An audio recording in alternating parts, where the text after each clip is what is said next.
لا الحدد لا بتحكي مالك.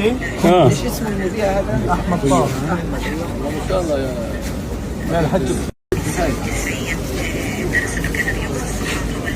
بدك تحكي عن صالح؟ شوف مش بيوصل الجوال، بيوصل الصوت. بس اكيد حتى بتحكي عنه عن تربيته.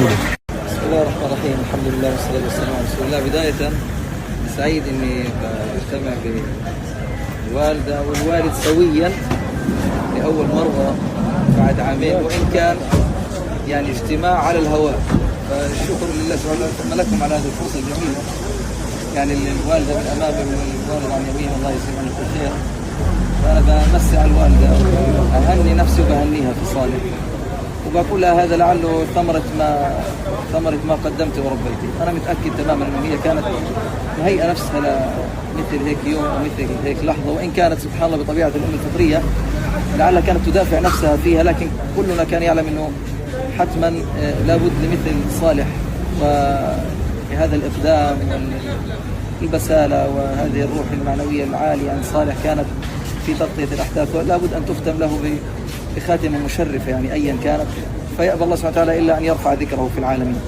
حدثني الوالدة عن يعني ما بذله وفعله الإخوة الأشقاء من البداية أثناء وجودي في السجن، يعني خروج الوالدة وأخواتي، وصول دولة قطر، ثم ما جرى بعد ذلك معهم من مراحل العلاج المختلفة، ثم ما حصل في فترة استشهاد صالح من مراسم يعني بيت عزاء أو عرس كما نحب أن نسميه، وكل ما شاركوه لهم في هذه المراحل المختلفة.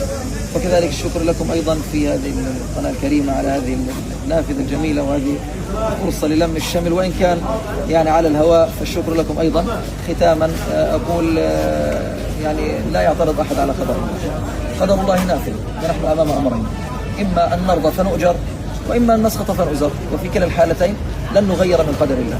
فلذلك يرضى الإنسان بما قسم الله سبحانه وتعالى وقضى وكتب، ويؤجر في الدنيا ويؤجر في الآخرة إن شاء الله. وفي النهاية نحن على يقين أن هذه الحياة الدنيا هي دار ممر لا دار مقر. صالح وكل إخواننا الشهداء وأهلنا وأحبابنا ممن قضوا في هذه الحرب أو ما سبقها سنلتقي بهم في دار إن شاء الله، دار البقاء في الجنة في الفردوس الأعلى إن شاء الله. بارك الله فيكم، جزاكم الله خير.